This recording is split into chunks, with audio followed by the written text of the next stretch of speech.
Kur një nënë e vetme nga Ghana gjeti mbështetje tek një burr 97 vjeçar, shumë e kritikuan për vendimin e saj, por vite më vonë ata u penduan për fjalët. Sot Ghana renditet në kategorinë e vendeve në zhvillim të Afrikës në shumë aspekte, por vendi ende regjistron një shkallë alarmante të prapaveturisë. Kështu, për Asebian, rritja e një fëmije si nënë e vetme në këtë ekonomi pothuajse të paqëndrueshme dhe pa mbështetje financiare ishte një punë shumë e vështirë. Asebia nuk u rrit në një familje të pasur dhe kjo do të thoshte se ajo nuk mund të numërohej mes pak grave të privilegjuara që pavarësisht se ishin braktisur nga burrat e tyre, kishin ende familje për të mbështetur. Prandaj Asebia priti gjatë për burrin e saj duke shpresuar se ai do të kthehej në vete dhe do ta pranonte sërish. Fatkeqësisht ai nuk e bëri.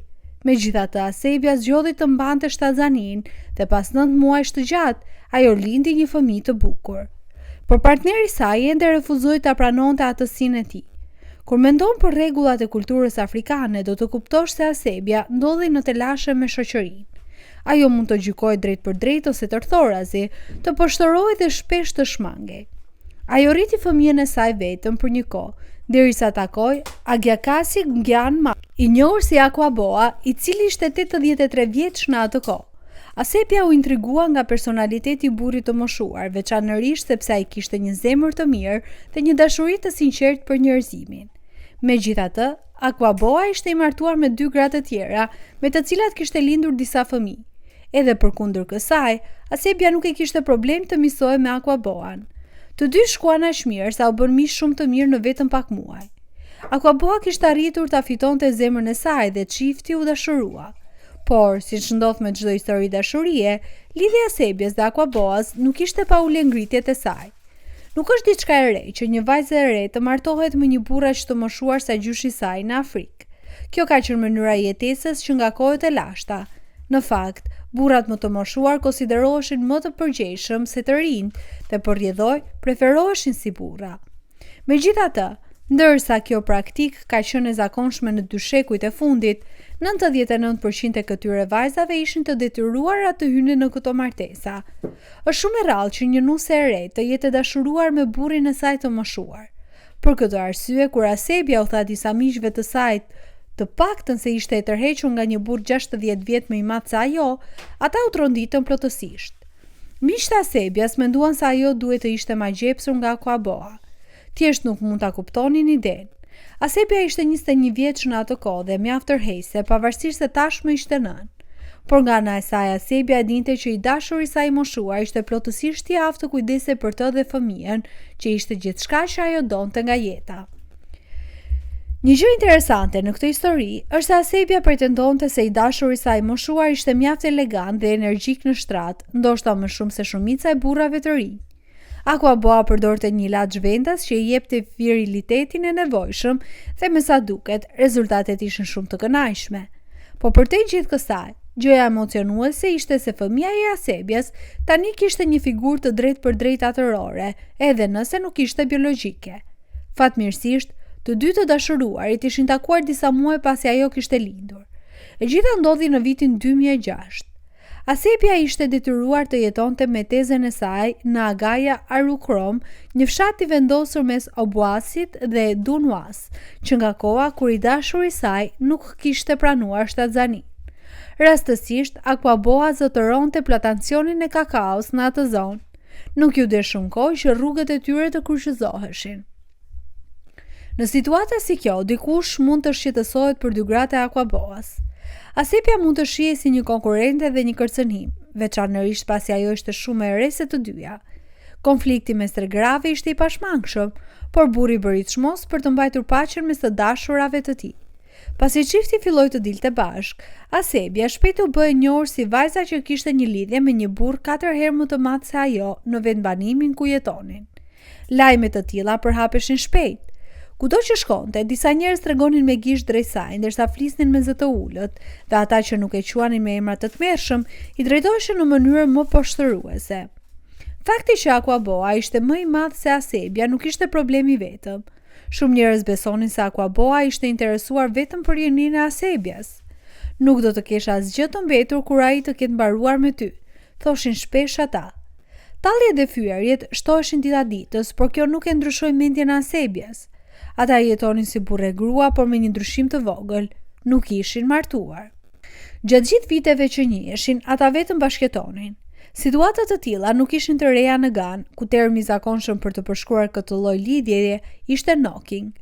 Megjithatë, knocking zakonisht preferohej nga çiftet e reja që prisnin momentin e dur për të martuar, ose nga njerëz në lidhje jo të angazhuara, pasi partnerët mund të largoheshin nga njëri tjetri pa komplikime financiare ose burokratike.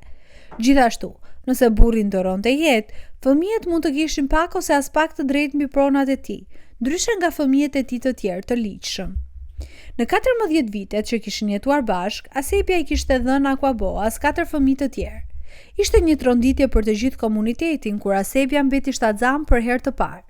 Pothuajse gjithë komuniteti mendonte se Aquaboa ishte thjesht shumë i vjetër për të mbajtur një jetë seksuale aktive dhe për të lindur fëmijë. Në fakt, të tjerë parashikuan se Asebia do të ikte pas disa muajsh ose maksimumi një vit. Të gjithë besonin se Asebia ishte thjesht një grua e re në të 20-tat që martoi me një burr më të madh për shkak të parave. Kur ajo nuk mund të përmbushte dëshirat e saj të brendshme, do të ikte me një burr më të ri. Kur fillova të ndjeja diçka për Aquaboën, u bëra e vetëdijshme se njerëzit do të flisnin për ne. E prisja, por kur nuk e imagjinoja se reagimi do të ishte kaq i egzageruar. Kjo është ajo që më befasoi dhe disa njerëz më akuzuan për gjëra shumë të shëmtuara. Po, e di që burri im është aq i madh sa mund të jetë baba im, por kjo nuk do të thotë se unë jam e paafta dua.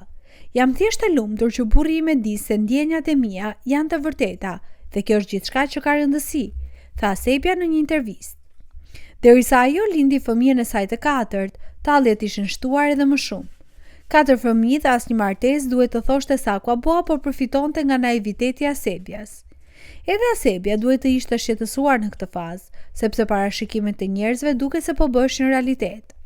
Megjithatë, ai kishte qenë besnik ndaj premtimit të vetëm që i kishte bërë, të kujdesej për të dhe fëmijën e saj si të ishin të tillë. Kur u takuan 14 vjet më parë, ai kishte premtuar se do të kujdesej gjithmonë për të dy, pa kërkuar shumë në këmbim. Nuk pritej që ajo t'i jepte fëmijë. Kjo ishte një gjë e mirë, por gjithashtu një shkak për shqetësim për shumë njerëz. Kam dashur të flas me të disa herë për atë që thonë të tjerët. Nuk më intereson, nuk më shqetëson, sepse e di që ajo më do vërtet. Kjo është e rëndësishme për mua. Njerëzit do të flasin gjithmonë. Nëse rolet do të ishin të kundërta dhe unë do të isha më i riu, ata do të më akuzonin po të një të gjë që akuzojnë Asebian. Kështu që t'i lëm të flasin, tha Aquaboa. Kanë kaluar 14 vjet, 4 fëmijët ishin rritur. Asebia tani ishte 35 vjeç dhe Aquaboa ishte 3 vjet larg nga të jetuarit një shekull. Nëse kishin kaluar 14 vjet dhe ai ende nuk i kishte propozuar, cilat ishin shanset që ta bënte tani në moshën 97 vjeçare? Me sa duket, shumë të larta. Një mëngjes Aquaboa i dha lajmin e mirë Asebias. Do të martohemi pas disa ditësh. Asebia u gëzua pa mas. Edhe pse nuk ishte një propozim romantik, ajo ishte lumtur që talljet dhe tonet e ulta me të cilat njerëzit i drejtoheshin do të merrnin fund. Ata kishin hedhur gjithfar fjalësh poshtëruese ndaj saj, por vite më vonë do të pendoheshin. Fotografitë e dasmës së Aquaboas dhe Asebias u bën virale në internet. Shumë njerëz u befasuan nga bashkimi derisa mësuan historinë e 14 viteve të kaluara. Njerëzit që dikur talleshin me Asebian për martesën me një burr të moshuar, ishin po ata që festonin me të në ditën e saj të dasmës. Interesante, disa nga këto gra ishin ende të pamartuara. Komentet e tyre mizore kishin qenë qarta zi xhelozi dhe atyre nuk u mbete gjë tjetër veç se të uronin çiftin e ri me buzëqeshje ziliqare. A mendoni se duhet të ketë një diferencë maksimale e moshe mes të dashuruarve, apo jeni të bindur se mosha është vetëm një numër? Na tregoni në komente më poshtë. Faleminderit që na ndoqët. Shihemi herën tjetër.